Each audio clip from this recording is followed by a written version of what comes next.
With Space-Time Smackdown just a few days away, I want to take a look at every card we know about, even a few of the ones that were just kind of shown in the video for a second. We also have Japanese translations from some of the ones where we didn't get to see all of the text. I want to break down where I think these cards might be in the meta. Of course, there's a ton we don't know about, so it's going to be insanely exciting once this set drops here. Jake, your resident content cowboy. Yeehaw, let's get into it.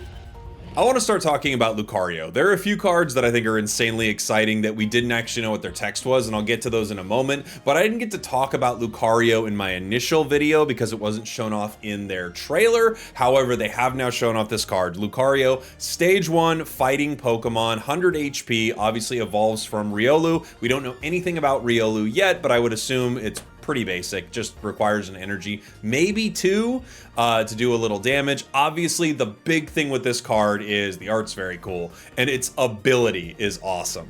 Fighting Coach. Attacks used by your fighting Pokemon do plus 20 damage to your opponent's active Pokemon. So, a few things to break down there. Unfortunately, for me and all of my sneaky Lee fans out there, this doesn't mean that Hitmonlee is going to be kicking you for 50 on the bench.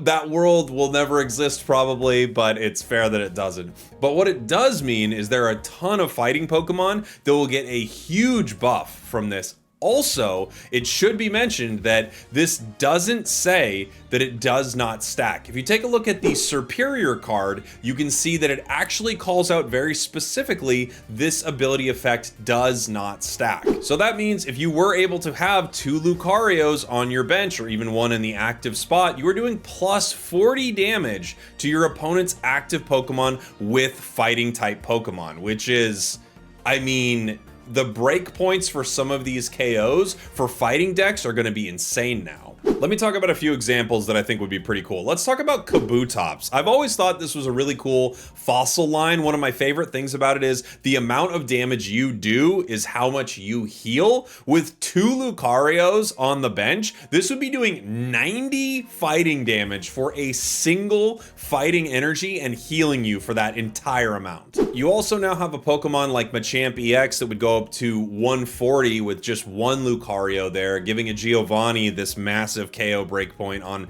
almost the entire roster, right? Like 150 HP gets almost every card KO'd in one hit, except for some of the bulkier EX Pokemon. Obviously, two of them and you're doing even more. You wouldn't even need that Giovanni to KO a ton of the roster, which would be really powerful. And you have to think, Machop, Machoke, as you are evolving this Pokemon and attacking, you're doing a ton of damage. Speaking of evolving, let's think of a Pokemon that would stop that from happening, but also is fighting and could do a ton of damage. Aerodactyl EX paired with Lucario would be a really, really strong combination. Only 2 energy and now you're swinging for 100 or 120 if you have 2 on the bench. Of course, I have to think about Marshadow as well. A massive, not only 100 anymore, now a massive 120 revenge damage on Marshadow, or you've got something like Primeape that's swinging for ludicrous amounts. Like Fight Back Primeape, just having any damage on it is now doing 120. So really powerful card. This could be a game changer for fighting type Pokemon. Now let's talk about one that we could kind of see all the text on, but we weren't exactly sure, and that is Cynthia. Cynthia is a new supporter card. During your turn, your Garchomp or Togekiss will do plus 50 damage to your opponent's active Pokemon. We don't know anything about Garchomp or Togekiss yet. I'm excited to see them in the game. Obviously, I think they're both massively popular choices.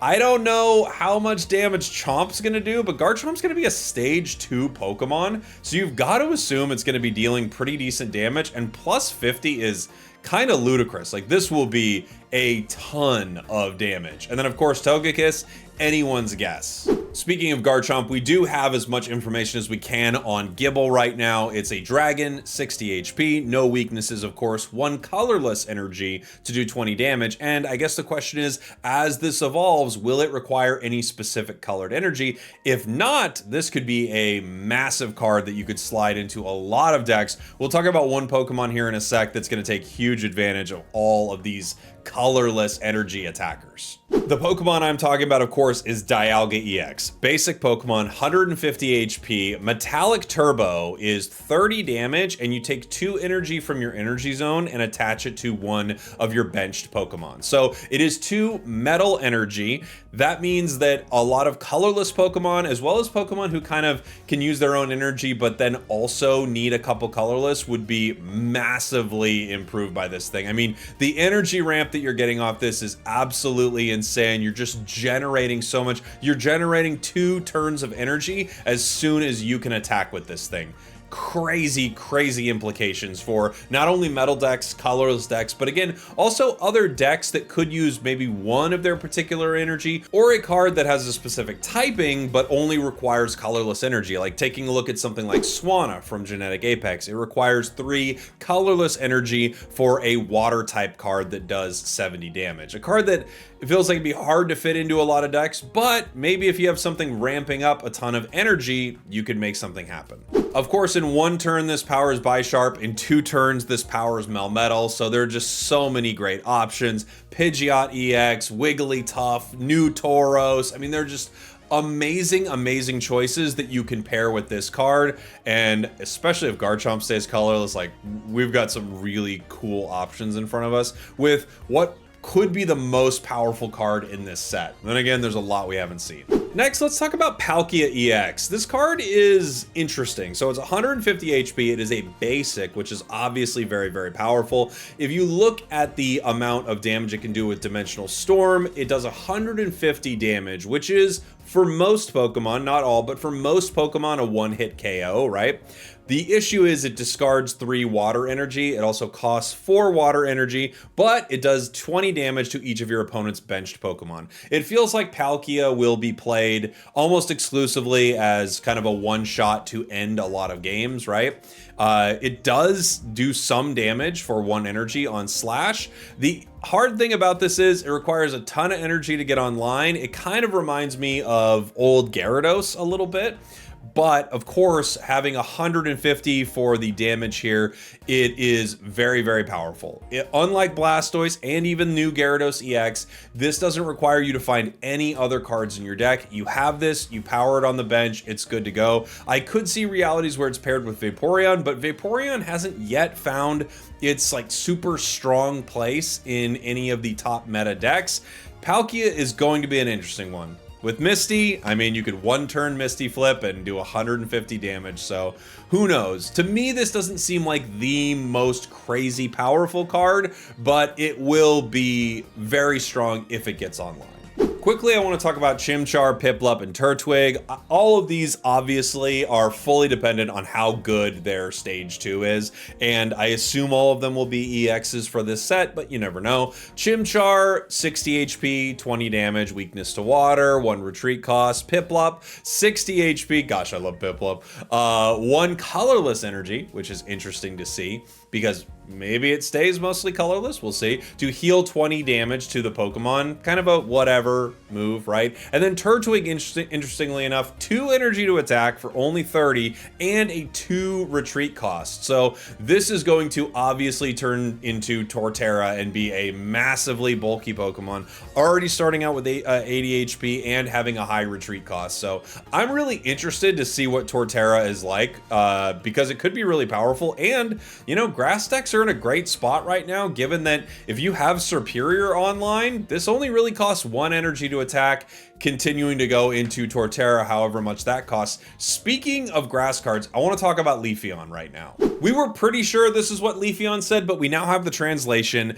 For 2 energy, Leafy Cyclone, during your next turn, this Pokemon can't attack. However, this is a stage 1 grass type Pokemon with 90 HP, 1 retreat cost, and it will do 90 damage. If you have Superior in a grass deck, which most grass decks are running right now, you will be able to put 1 energy on Leafeon and attack with it for 90 damage. This can come in and clean up so many different situations, and I think you could see a ton of decks throw this Pokemon into it just to be able to clean up your enemies and then retreat for a 1 cost. You also can attack for that 1 energy you have on it. Next turn, if you need to spend it to retreat, that's fine. You can put it right back on it when it needs to attack. Again, as long as you're running a superior line. You also could just simply power this Pokemon with many other grass decks. Of course, you know, it used to be common to see Lilligant and stuff like that power a Venusaur deck. So I do think Leafeon will be pretty powerful as a cleanup tool. We have Honchkrow as well being translated. 100 HP, stage 1 from Murkrow. Skill Dive is the name of its move. For 2 dark energy, you do 50 damage to one of your opponent's Pokemon. So we're looking at something kind of similar to almost like a, you know, a Lumineon or something. High retreat cost on this Pokemon, but 50 damage to one of your opponent's Pokemon is pretty considerable, and that's what we're seeing out of Honchkrow. We also don't know if maybe there's a Honchkrow EX in there, so this could be something that you possibly throw into those decks. Obviously, more dark cards are always a very welcome sight. Oh, and I should mention Shinx. We do know Shinx is here, so we know Luxray is here. We don't know if we've got an EX or anything like that, but we do know Luxray is coming. We kind of see as one of the packs are being opened, you see Shinx. It's a lightning type. It has 60 HP, and that is all we know about it right now, but this of course confirms that the rest of the line is also in the game. I love Shinx.